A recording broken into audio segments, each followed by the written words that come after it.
1월 13일 새벽 예배를 시작하겠습니다. 사도신경으로 우리의 신앙을 고백하시겠습니다. 나는 전능하신 아버지 하나님 천지의 창조주를 믿습니다. 나는 그의 유일하신 아들 우리 주 예수 그리스도를 믿습니다. 그는 성령으로 잉태되어 동정녀 마리아에게서 나시고 본디오 빌라도에게 고난을 받아 십자가에 못 박혀 죽으시고 장사된 지 사흘 만에 죽은 자 가운데서 다시 살아나셨으며 하늘에 오르시어 전능하신 아버지 하나님 우편에 앉아 계시다가 거기로부터 살아있는 자와 죽은 자를 심판하러 오십니다. 나는 성령을 믿으며 거룩한 공교회와 성도의 규제와 죄를 용서받는 것과 몸의 부활과 영생을 믿습니다. 아멘. 다 함께 찬송가 204장 찬양하시겠습니다.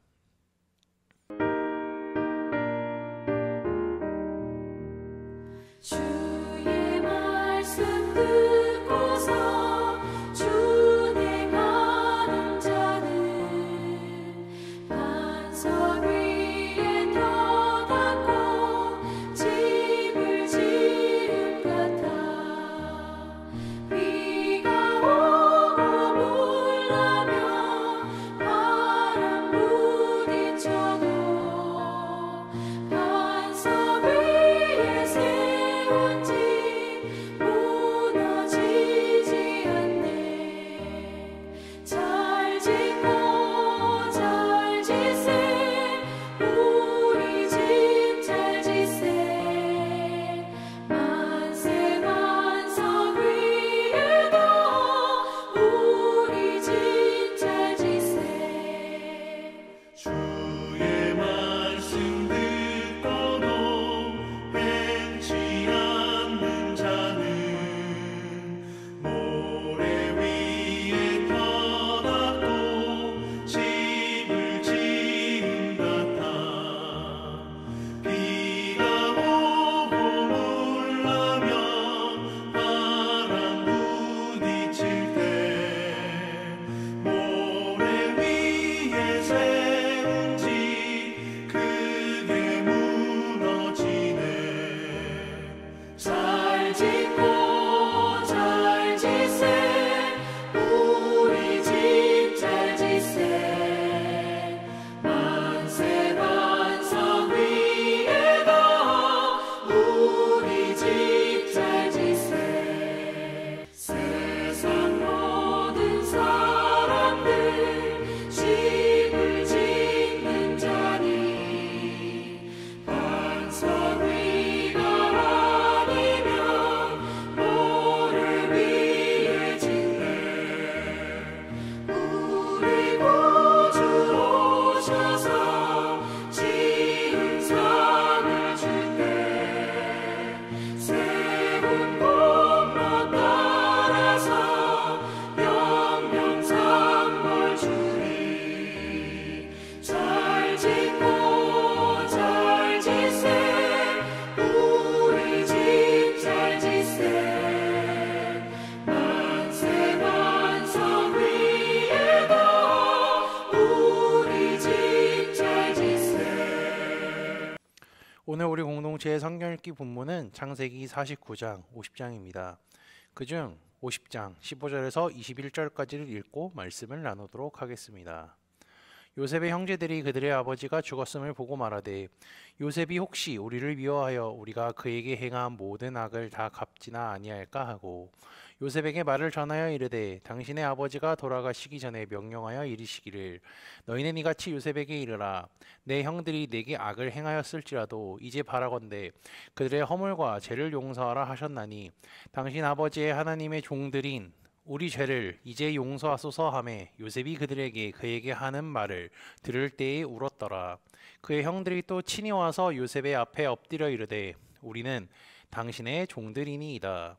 요셉이 그들에게 이르되 두려워하지 마소서. 내가 하나님을 대신하리이까. 당신들은 나를 해하려 하였으나 하나님은 그것을 선으로 바꾸사 오늘과 같이 많은 백성의 생명을 구원하게 하시려 하셨나니 당신들은 두려워하지 마소서. 내가 당신들과 당신들의 자녀를 기르리이다 하고 그들을 간곡한 말로 위로하였더라.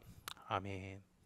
애굽으로 이주하게 된 야곱과 형제들은요, 요셉으로 인하여서 편하게 이주할 수 있었고 당시에 바로 애굽의 바로 왕은 그들에게 고센 땅을 주어서 살게 했습니다.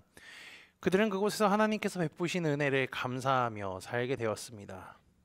그리고 이제 이주한 야곱은 거기서 17년간 더 살게 되었죠. 그러나 어느 날 야곱은 병에 들어 죽게 되었습니다. 그가 죽기 전에 모든 자녀를 불러 모아 마지막으로 축복을 합니다. 그의 마지막 축복은요, 축복이라기보다는 12아들을 시주로 하는 12지파의 역사적 상황과 그 미래에 대한 예언적 서술입니다. 이 내용은 창세기 49장에 기록되어 있죠. 어쨌든 그는 축복을 한 뒤에 자신이 묻힐 곳도 정합니다. 그곳은 막벨라굴로서 아브라함과 사라, 이삭과 리브가, 그리고 또한 자신의 아내인 레아가 묻혀 있는 곳이죠. 야곱은 자신의 죽음을 두고요, 원망하거나 체념하거나 피하려고 하지 않습니다. 그는 죽음을 단지 조상에게로 돌아간다라고 표현할 뿐이죠. 그는 생명이 하나님께 속한 것과 같이 죽음도 하나님의 섭리에 속함을 잘 알고 있었습니다. 따라서 죽음은요, 마지막 원수가 아니라 하나님께서 인간을 다루시는 한 방편이라고 생각할 수 있습니다. 왜냐하면 인간의 생사화복을 주장하시는 분은 하나님이시기 때문이죠. 이제 야곱이 죽자 그의 장례식은 성대하게 치러지게 됩니다. 야곱의 장례식에 대한 내용은요, 50장 1절에서 14절에 기록되어 있죠. 우선 그의 시신을 미라로 만들고 그를 위해 70일 동안 애곡했다라고 합니다. 이 출애굽 시대에 아론과 모세가 죽었을 때는요, 이스라엘 백성들이 30일 동안 곡을 했고요, 사울 왕을 위하여서는 곡하는 기간이 7일 정도였습니다. 그래서 이스라엘의 통상적인 애곡 기간은요, 7일 정도라고 할 수 있죠. 그에 반해서 애굽은요, 왕이 죽으면 72일 동안 곡을 하고 장례가 계속되었다고 하는데요, 야곱을 위하여서 70일 동안 곡을 했다고 하니 그가 애굽에서 왕에 준하는 대우를 받았음을 우리는 알 수 있고, 요셉의 위치가 얼마나 높았는지 알 수 있는 대목이기도 합니다. 야곱의 시신은요, 요원대로 막벨라굴에 장사되었습니다. 이제 아버지였던 야곱이 죽었습니다. 어쩌면 보호막이요 방패막이었던 아버지가 죽자 형제들은 이러한 생각을 하게 되죠. 요셉의 형제들이 그들의 아버지가 죽었음을 보고 말하되, 요셉이 혹시 우리를 미워하여 우리가 그에게 행한 모든 악을 다 갚지나 아니할까 하고, 아버지의 장례가 끝나자 혹시라도 요셉이 보복을 할까 두려워한 것이죠. 두려움에 쌓인 형제들은 대리인을 통하여서 요셉에게 아버지 야곱의 유언의 내용을 공개하며 용서를 구합니다. 요셉은요, 형들이 보낸 대리를 통하여서 이야기를 들었습니다.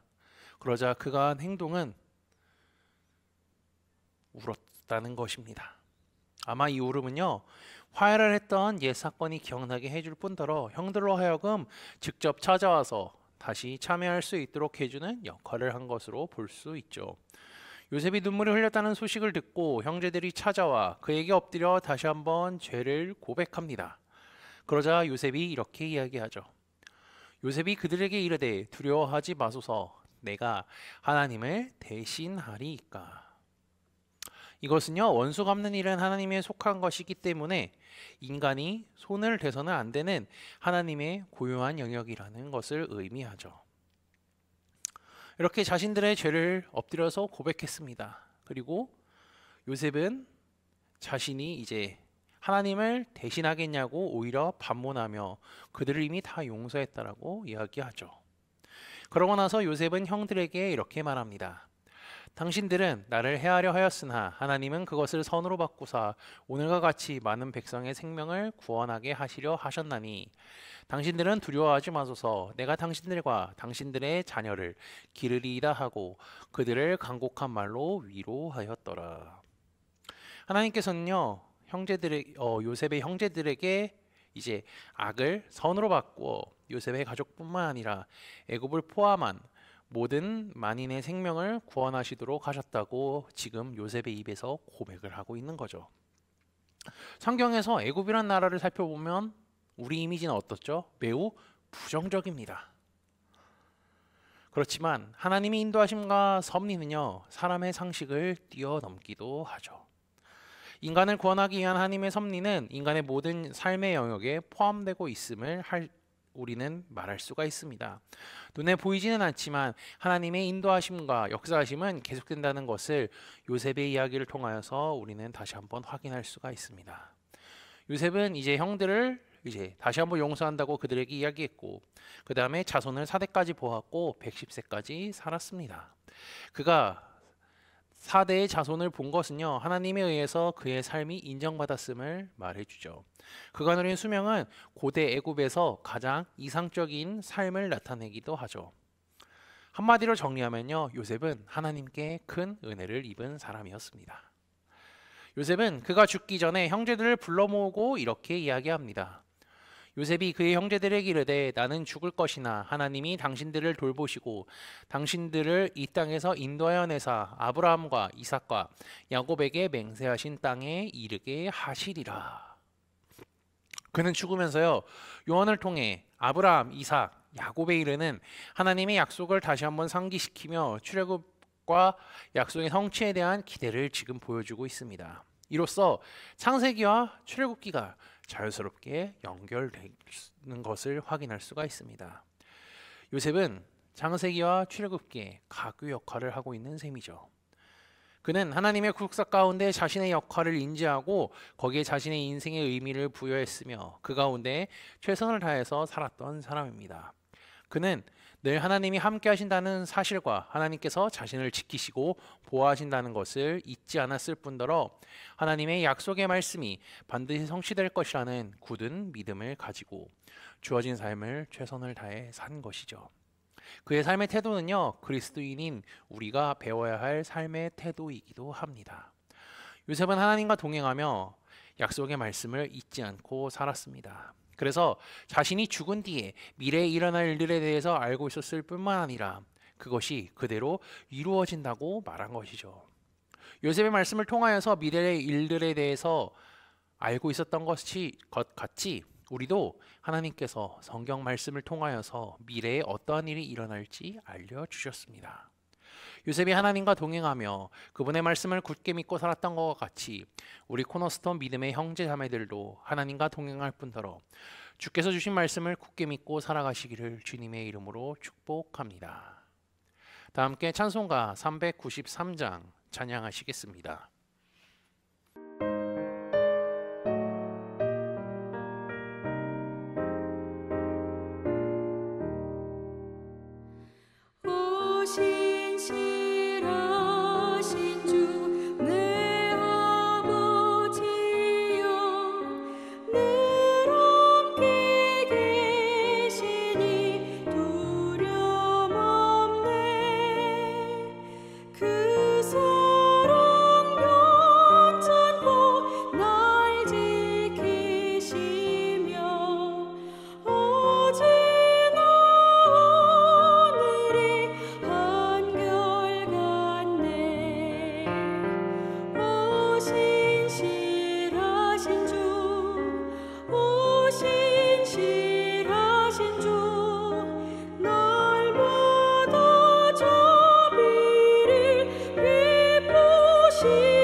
다 함께 기도하시겠습니다. 한 주간의 로마서 말씀 세미나를 통하여서 복음에 대해 배우게 하시고 예수 그리스도를 통하여서 나를 구원케 하신 하나님의 은혜를 깨닫고 감사하는 시간을 주심에 감사합니다. 나를 사랑하시고 구원하신 주님의 은혜를 잊지 않게 살게 하옵소서. 요셉은 하나님과 동행하며 주님의 약속을 잊지 않고 살았습니다. 그가 하나님의 국사 가운데 자신의 역할을 인식하고 그 가운데 최선을 다해 살았던 것을 기억하고 요셉이 하나님과 동행하며 주님의 말씀을 굳게 믿고 살았던 것처럼 우리도 그와 같이 하나님을 신실하게 믿으며 살아가기에 인도하여 주옵소서. 지난주 말씀을 기억하며 기도합니다. 하나님의 친구는 구별된 장소에서 지냈음을 기억합니다. 아브라함은 말씀에 순종해 본토 친척 아비 집을 떠나 하나님이 가라고 한 땅으로 갔습니다. 그뿐 아니라 하나님께서 살라고 정해주신 가나안 땅에 정착했습니다. 그곳은 하나님께서 구별하신 장소이며 그곳에는 하나님이 함께 하셨던 곳이라는 것을 기억하게 하시고 그가 하나님 안에 거하며 살았던 것과 같이 우리도 주님 안에 거하며 살아가게 인도하여 주옵소서. 예수 그리스도의 이름으로 기도합니다. 아멘. 이 시간 합심으로 기도할 제목들을 나눕니다. 먼저 성부, 성자, 성령, 삼위 하나님을 묵상하며 경배하는 삶을 살도록 기도하시고 회개와 경건한 삶을 살도록 기도하시기 바랍니다. 그리고 교회를 이끌어 가시는 사랑하는 담임 목사님과 사역자들을 위해 기도해 주시기 바라며 내일 진행되는 로마서 말씀 세미나를 위하여서 소그로번들을 위해 환호의 건강과 회복을 위해 각자 가지고 계신 기도의 제목들을 놓고 기도하시기를 바라며 오늘도 주 안에서 승리하십시오.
주